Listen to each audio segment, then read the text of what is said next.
The frame of the GP100 is made in a single piece of stainless steel cast by investment casting process. This is an ingenious system that permits the maker to produce complicated shapes with virtually no machining. Ruger has made an art out of the so-called lost wax method, realizing from the outset that there were major economic and structural advantages to using this. On the GP100 revolver, there's no side plate in the style of the Colt and Smith & Wesson revolvers. The lock work is ultra simple and comes out when the trigger guard is removed. In the GP100 design, the rod on which the cylinder appears to turn is really nothing more than a convenient handle to extract empties. Since the gun is chambered for powerful Magnum cartridges, it has to be strong. It was engineered for the new breed of hot .357 ammo, which has been known to raise hell with thin parts and other makes of revolvers. GP100s have an extra thick barrel shank and cylinder stop notches that are not directly over charge holes. Even the cylinder lock is different, locked at the rear with a plunger from the cylinder going into the standing breech. The gun has another lock at the front of the crane. It is in the form of a latch that snaps into the recess of the frame. It clears with pressure on the thumb latch on the left side of the revolver. This part is likewise unique. Rather than a latch that presses forward or pulls back, the Ruger GP100s pivot inwards. It's completely out of the way and directly behind the axis of the revolver cylinder. Shooter's amenities abound. The rear sight is sturdy and click adjustable for both windage and elevation. The front sight is snap in, snap out type that could give a shooter the option of changing sights for the conditions. The color polymer insert is made for a Red Hawk revolver. It will fit the GP100, but they're too high. I have shortened them for the use in the GP100 and it works perfectly. Just handling the GP100 gives the impression of a solid quality and ruggedness. Everything is strong and well made. Most models have a barrel with a full-length underlug, which gives the gun a desirable weight. The Ruger GP100 hits a grand slam in its appearance department, delivering the perfect hand cannon aesthetics.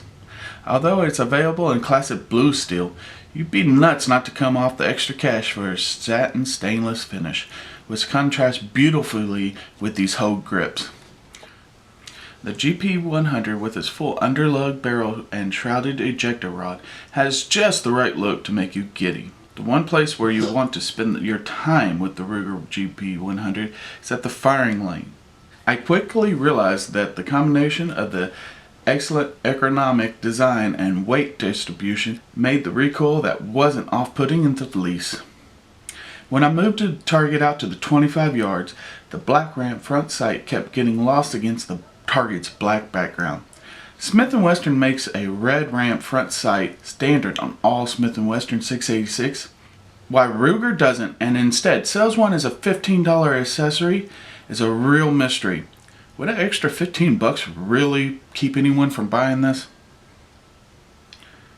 Lots of folks choose the Ruger GP100 as a cheap alternative to the Smith & Wesson 686.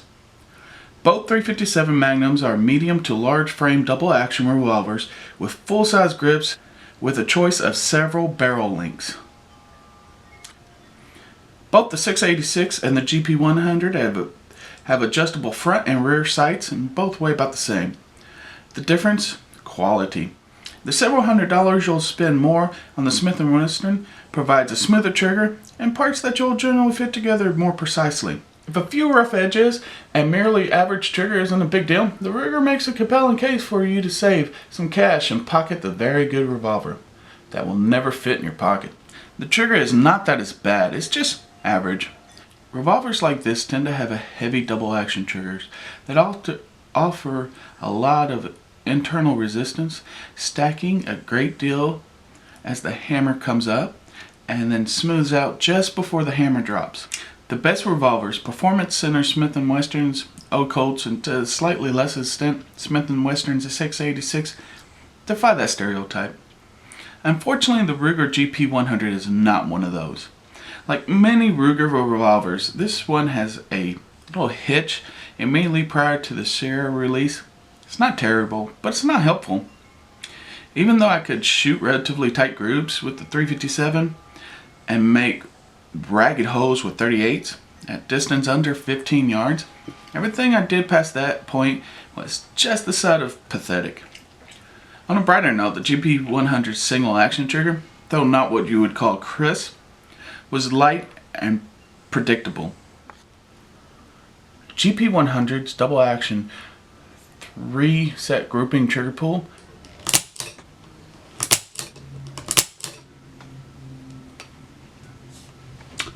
£10, 10 ounces. A 3-group single action trigger pull.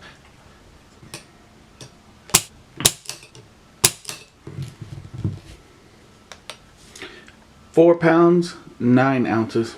The GP100 isn't a class leader, but many of its shortcomings can be addressed by good old-fashioned capitalism.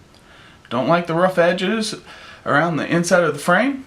$5 needle file set. Think that nasty double action trigger can't get any smoother? Your local gunsmith and Benjamin Franklin says otherwise. Sight options: conventional, light gathering, and laser can all make the low light target acquisition problem go away. How far away depends on your wallet. But for just the price of the Ruger GP100, you can have a good, if not great, revolver right out of the box. It's an absolutely wonderful revolver. It rivals the 686. It's overbuilt. I love the look of it. I would highly recommend this revolver for anyone. Thank you. Please like, subscribe, or comment. Let me know what you want me to review next.